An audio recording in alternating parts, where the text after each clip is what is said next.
Nós estamos aqui meditando ainda no capítulo 4 de Apocalipse, nos versos 10 e 11. E gostaríamos de chamar a atenção, como já fizemos em outro vídeo, que a adoração aqui é apresentada pelos anciãos, que reconhecem que Deus é digno, aquele que está sentado no trono é digno de receber a adoração. Por quê? Porque ele é Criador. Esta adoração ao Criador não é algo que está acontecendo assim pela primeira vez aqui nesse texto, mas é uma ação que ecoa já desde o Éden. E para que um dia possamos, igual os anciãos estão fazendo aqui neste verso, nesse capítulo 4 de Apocalipse, num ambiente totalmente favorável, estão apresentando a Deus o seu culto, o seu reconhecimento de que ele é digno de receber adoração por ser o Criador. Mas para que possamos um dia participar dessa adoração num ambiente totalmente favorável, onde já não haverá mais o sofrimento, a dor, o pecado, nós temos que também adorar a Deus nos ambientes desfavoráveis que formos enfrentar ao longo da vida. Trouxemos aqui como referência, como modelo, como exemplo, o caso do apóstolo Paulo, que está registrado no capítulo 16 do livro de Atos, onde ele e Silas estão presos, né? Chegaram numa cidade, pregaram ali o evangelho, os opositores se levantaram contra ele, as autoridades da cidade os prenderam, os açoitaram e os colocaram numa prisão. Uma prisão, evidentemente, né? Em situação extremamente desfavorável para expressar gratidão, para expressar alegria, para expressar contentamento. Mas, apesar das circunstâncias serem totalmente desfavoráveis, Paulo e Silas, eles têm a compreensão de que existe um Deus que está no controle de todas as coisas e que um dia essas situações desfavoráveis ficarão para trás. Então é pensando nessa expectativa de promessas futuras que eles agora estão levantando seus louvores a Deus. Capítulo 16 de Atos, a partir ali do verso 19, o verso 22 vem dando essa informação, né? Dar-lhes muitos açoites. Então vamos pensar numa carne viva, sangrando, muita dor, depois serem acorrentados num lugar fédido, e a umidade do lugar ali, as situações desagradáveis para o corpo, nenhum tipo de cuidado com aquelas feridas, que é o ferimento vindo através dos açoites. E o que eles estão, como que eles se portam? O verso 25, né? Por volta de meia-noite, Paulo e Silas oravam e cantavam louvores a Deus. Então veja, uma adoração, pessoas que têm a compreensão de que estão vivendo num ambiente desfavorável, só que a compreensão vai além em saber que isto é momentâneo. E eles conseguem, por saberem que as situações desfavoráveis que possamos estar passando neste mundo são momentâneas, eles conseguem louvar ao Criador, né? Louvar ao Salvador, louvar aquele que veio nos redimir neste mundo de pecado. E um outro que também presta sua adoração em ambiente extremamente desfavorável é o caso de Jó. Deus apresenta diante do inimigo, né, dizendo: tu viste meu servo Jó, íntegro, reto, temente a Deus e que se desvia do mal. E Jó acusa de que a fidelidade, Satanás, né, acusa que a fidelidade de Jó, ela é circunstancial, são as circunstâncias que permitem que ele seja favorável. As circunstâncias que são favoráveis que fazem com que ele seja uma pessoa fiel. Então as desgraças chegam na vida deste homem, ele vai perdendo os seus bens, os animais, os rebanhos, e foi de uma tal maneira que simultaneamente um estava falando, né, o mensageiro da desgraça estava falando, enquanto este ainda falava, chegava outro, e outro, por fim, noticiaram a morte de todos os seus filhos. Como que ele vai reagir? Se pudéssemos acompanhar esta cena em câmera lenta, o texto ele vai narrar assim o comportamento de Jó. Jó se levantou, rasgou o seu manto, rapou a sua cabeça, e lançou-se em terra e adorou. Veja que comportamento, depois de todas aquelas notícias, depois do ambiente ficar totalmente desfavorável, ele manifesta a sua dor, o seu sofrimento, a sua tristeza, mas todos esses sentimentos não impedem de que ele preste uma adoração a Deus, né, ao Criador. E ele vai dizer ainda, né, nu saí do ventre de minha mãe, e nu voltarei. O Senhor deu, o Senhor tomou, bendito seja o nome do Senhor. Então, dois exemplos, tanto Paulo como Jó, nos mostrando que, por mais que as situações neste mundo sejam desfavoráveis, devemos sim apresentar nosso louvor, nossa adoração a Deus. E agora voltamos a Gênesis, que o cântico lá apresentado no capítulo 4 de Apocalipse chama a atenção para os leitores, para os ouvintes, de que aquele que está sentado no trono é digno de receber a adoração. Por quê? Porque ele criou todas as coisas, ele é criador. E aqui Gênesis está falando sobre a ação deste criador. E ele divide, né, sua obra de criação em 7 dias, sendo o sétimo dia, aqui narrado no capítulo 2 de Gênesis. Havendo Deus terminado no sétimo dia a sua obra que fizera, descansou nesse dia de tudo que fizera. E o verso 3 vai dizer: e abençoou Deus o sétimo dia e o santificou, porque nele descansou. Gostaríamos de chamar a atenção de vocês que a maioria absoluta das pessoas que aceitam que Deus é criador, que a palavra é inspirada, não vão levar em consideração esta bênção que é dada ao sétimo dia. Deus abençoou o sétimo dia. Na prática, para a maioria absoluta das pessoas, repito, na prática, o fato de Deus ter ou não abençoado não faz a mínima diferença. A mínima diferença. E o que nós gostaríamos de chamar a atenção aqui, que no contexto imediato aqui desta bênção sobre o sétimo dia, Deus ele transmite outras duas bênçãos que nos auxiliam na compreensão sobre a bênção do sétimo dia. E é isso que nós vamos ver agora. Para que a gente consiga compreender que há uma diferença prática entre ser ou não abençoado, o capítulo 1 e 2 devem ser estudados, lidos juntos. Porque no capítulo 2 nós temos duas bênçãos. E sempre ao fazermos a leitura, pensarmos nesse texto, devemos nos questionar. Existe diferenças práticas entre ser e não ser abençoado? E o texto vai nos mostrar que sim. Veja, por exemplo, a partir do verso 21. Gênesis 1, 21. Criou Deus, pois, os grandes animais marinhos e todos os seres viventes, que rastejavam, os quais povoavam águas, segundo as suas espécies. Todas as aves, segundo as suas espécies, viu Deus que era bom. Então, o verso 20 vem falando da criação. Seres marinhos, seres terrestres, aves. E quando Deus cria, ele vai olhar, fazer uma avaliação. E como que ele vai avaliar? É bom. Ele fica satisfeito, fica contente com o resultado.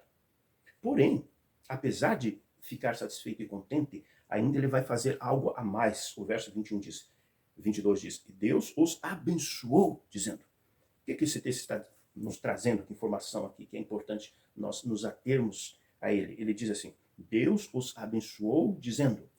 Em outras palavras, a bênção é aquilo que as palavras vão dizer.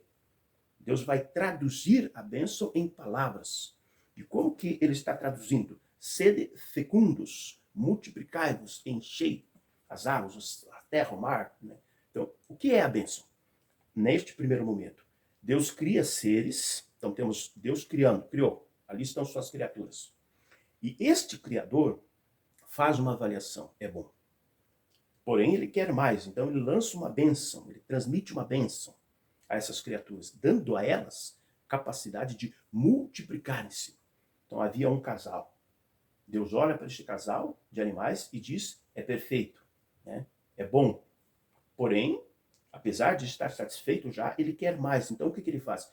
Ele transmite um atributo dele, Deus, que é a capacidade de gerar vidas à sua criatura. A bênção é isso, é a capacidade que a criatura tem agora de reproduzir-se, de multiplicar-se. Isto é a bênção. Então, o que é a bênção nesse primeiro momento? Deus tem um atributo que é a capacidade de gerar vidas. Ele cria a sua criatura e transmite através de uma bênção a esta criatura esta capacidade também de multiplicar-se. Aqui, daí no verso 27, vai falar sobre a criação do homem, o homem e a mulher, o casal. Né?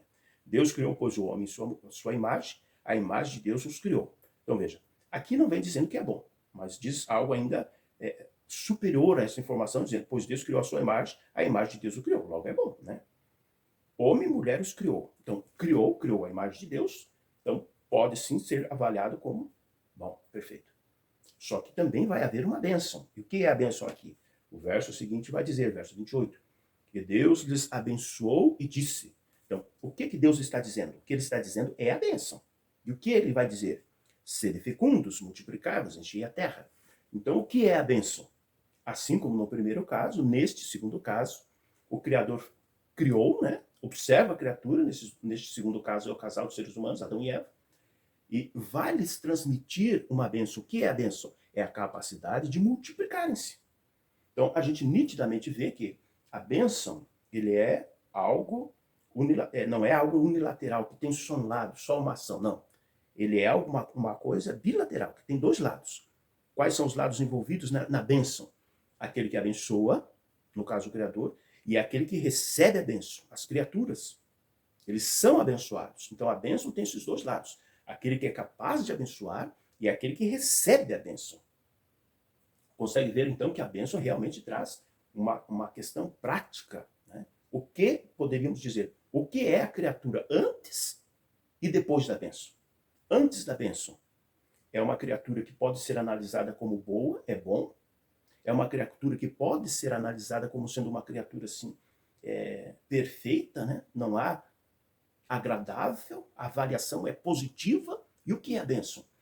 É a capacidade disso que é bom multiplicar-se.